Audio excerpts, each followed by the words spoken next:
using computer analytics to find out whether British English or American English is more commonly used in German-speaking Europe. Introduction. English is a language broadly adopted as the main foreign language in the German-speaking countries of Central Europe. We intend to investigate whether the regional variety of English is close to British or American English in Germany, Austria and Switzerland. What we hope to achieve. Our aim is to convince linguistic scholars that corpus-based computational analysis is a beneficial technique for their work and research. In our research, we illustrate a collection of results found and potential explanations for our results, suggesting that data mining is capable of supplying empirical evidence to aid language researchers. Our hypothesis for our project is as follows. We believe that the English predominantly employed in these countries is close to British English than American English.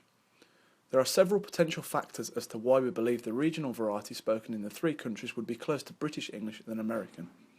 Firstly, geographical influence may have an impact on the type of English used. Great Britain is a part of Europe and is considerably nearer to Germany, Austria and Switzerland than America is, perhaps suggesting that British English would be employed more regularly. Furthermore, the fact that Austria and Germany, like Great Britain, are in the EU could result in a greater usage of British English than American. Thirdly, it is possible that British companies and businesses may liaise with their Central European colleagues, thus intimating that British English may be used more frequently. So who else is this research relevant to? We believe our research question and approach are relevant to language researchers in the heartland of German-speaking Europe. The research may be of interest to academic researchers in British German studies. For example, German Life and Letters, which offers a wide range of articles dealing with literary and non-literary concerns in the German-speaking world. The journal embraces scholarly contributions on numerous aspects of German thought and culture from the Middle Ages to the present, including literature, language and the visual arts. We are of the opinion that our research on the usage of British and American English would be of interest to readers of this journal because the journal features articles on language and culture. Method.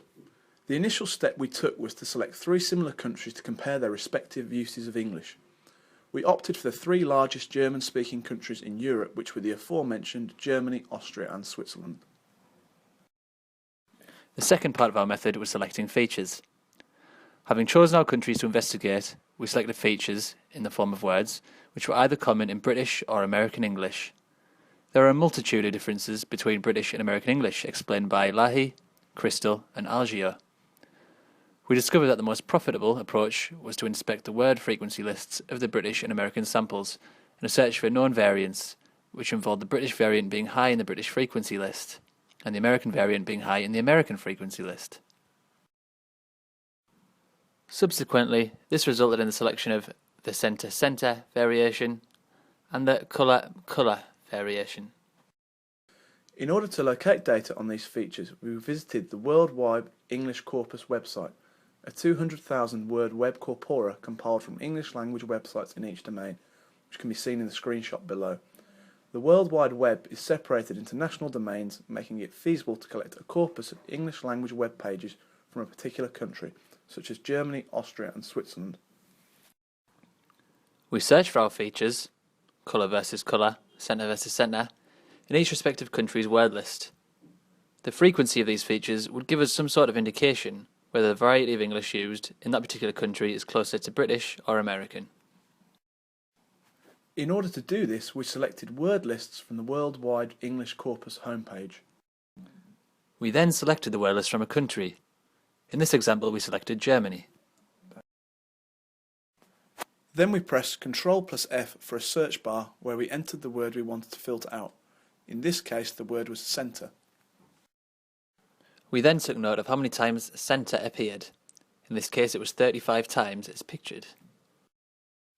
Classifiers. Before we began testing our own data, it was important to gather data from the UK and US samples and find out how to classify something as UK or US English.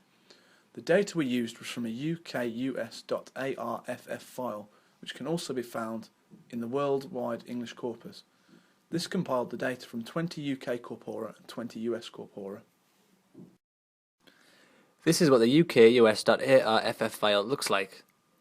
The file shows data from the 20 different corpora, 10 UK samples as pictured above, and 10 US samples. The layout of the data is as above. The first figure in each row shows the numeric value for centre, the American version, and the second figure shows the numeric value for centre, the British version, and so on. From the data, we can see that the frequencies of colour and centre are on the whole consistent. However, the highlighted example above shows an anomaly in the data as it shows centre has occurred 9 times in that particular corpus, whereas in the other UK samples it only occurs 0 times, 1 time, or twice.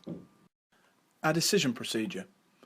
Based on the data and bearing in mind the anomaly we found, we could use the patterns from the data to create our classifier or decision procedure, which is as follows. Is the frequency of the word colour, the American version, greater than 3? If so, it is the American version. If it is not, it is British English. Also, is the frequency of the word centre, the American version, greater than 3? If so, it is American English. If not, it is British English. Our decision procedure worked for 19 out of 20 of the UK-US samples. That's 95% of the time, which we felt was a strong enough statistic to show that our decision procedure was reliable. We could then test our results from our 3 countries as we had suitable verification of the UK-US samples. Here are the results from our data. The first table illustrates the colour variation. In Germany, there were 129 instances of the American variation and only 9 instances of the British variation. In Austria, there were 6 instances of the US variation and 7 instances of the British variation. And in Switzerland, there were 18 instances of the American variation and 22 instances of the British variation. The second table presents our results from the centre-centre variation. In Germany, there were 35 examples of the American variation and 42 examples of the British variation. In Austria, there were 47 examples of the American variation and 22 examples of the British variation. And finally, in Switzerland, there were 24 examples of the American variation and 55 examples of the British variation.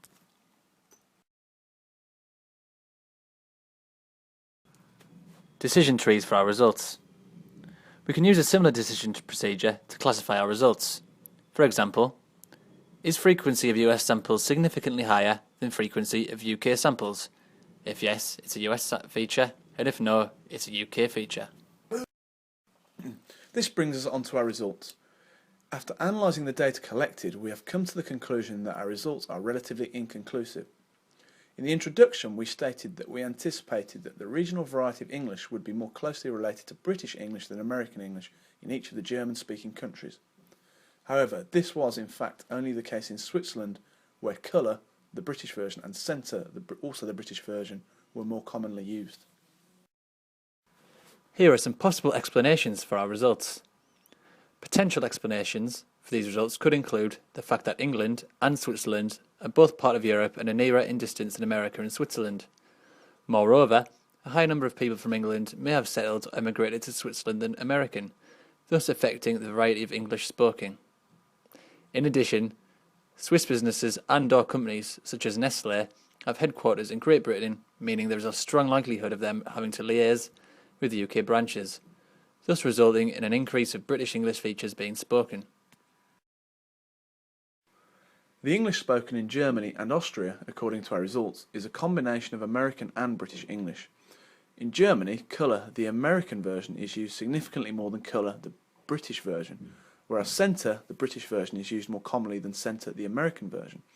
A possible explanation for this so-called anomaly is that our sample size was only a mere 200,000, and the population of Germany is more than 400 times that number, circa 82 million, suggesting our results are not a true reflection of the variety of English spoken in Germany.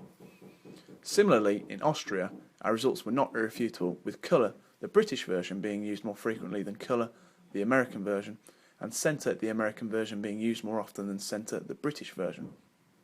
However, out of the 200,000 sample, the word colour, the American version, appears on 6 occasions, colour, the British version, 7 occasions, centre, the American version, 47 occasions, and centre, the British version, on 22 occasions, thus intimating that they are not perhaps a true representation of the variety of English adopted in Austria.